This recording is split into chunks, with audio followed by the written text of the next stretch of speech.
Chia സീഡും കസ്കസും ഒന്നാണോ? നമുക്ക് നോക്കാം. കസ്കസും ചിയ സീഡും തമ്മിലുള്ള വ്യത്യാസം എന്താണെന്ന് നോക്കാം. പലപ്പോഴും കടകളിൽ നിന്ന് ഇവ രണ്ടും മാറിയെടുക്കുന്നവരാണ് നമ്മളിൽ പലരും. കാഴ്ചയിൽ ഇവ രണ്ടും ഒരുപോലെയുള്ള കുഞ്ഞൻ തരികളാണ്. എന്നാലും ഇവ രണ്ടും രണ്ടാണ്. സുലഭമായി ലഭിക്കുന്ന പോപ്പി സീഡ്സാണ് കസ്കസ്. തുളസിയുടെ ഒരു വകഭേദമായ ഒസിമം ബാസിലിക്കം എന്ന ബേസിൽ ചെടിയിൽ നിന്നാണ് കസ്കസ് ഉണ്ടാക്കുന്നത്. എന്നാൽ ചിയ വിത്തുകൾ മധ്യ ദക്ഷിണ മെക്സിക്കോയിലും ഗ്വാട്ടിമാലയിലും ഉത്ഭവിച്ച സാൽവിയ ഹിസ്പാനിക്ക എന്ന ചെടിയിൽ നിന്നാണ് ഉണ്ടാക്കുന്നത്. ഓവൽ രൂപത്തിലുള്ള ഈ ചെറുവിത്തുകൾ കറുപ്പ്, വെളുപ്പ്, ഗ്രേ എന്നീ നിറങ്ങളിൽ ഉണ്ടാകും. കസ്കസിൽ phosphorus, protein, calcium, iron, thiamine, riboflavin, magnesium, zinc, vitamin A, B complex, E, K എന്നിവ അടങ്ങിയിട്ടുണ്ട്.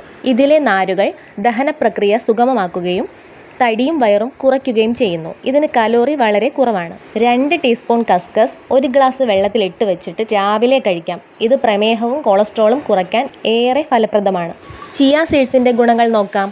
ഫൈബറും കാൽസ്യവും സിങ്കും അയണും മറ്റ് ആൻറ്റി ഓക്സിഡൻറ്റുകളും ധാരാളം അടങ്ങിയ ഇവ ശരീരത്തിൻ്റെ മൊത്തത്തിലുള്ള ആരോഗ്യത്തിന് ഗുണം ചെയ്യുന്നതാണ്. ഇവയിൽ ഫൈബർ ധാരാളം അടങ്ങിയിരിക്കുന്നതിനാൽ ഇത് കഴിക്കുന്നത് ദഹനം മെച്ചപ്പെടുത്താനും മലബന്ധത്തെ അകറ്റുകയും ചെയ്യുന്നു. ഒമേഗ 3 ഫാറ്റി ആസിഡുകളുടെ മികച്ച സ്രോതസ്സാണ് ചിയ സീഡ്സ്. അതിനാൽ ഇവ ഡയറ്റിൽ ഉൾപ്പെടുത്തുന്നത് ഹൃദയത്തിൻ്റെ ആരോഗ്യം സംരക്ഷിക്കാൻ വളരെ നല്ലതാണ്. കൂടാതെ തലച്ചോറിൻ്റെ ആരോഗ്യത്തിനും പ്രവർത്തനം മെച്ചപ്പെടുത്താനും ഇവ രണ്ടും ഒരുപാട് ഗുണം ചെയ്യും.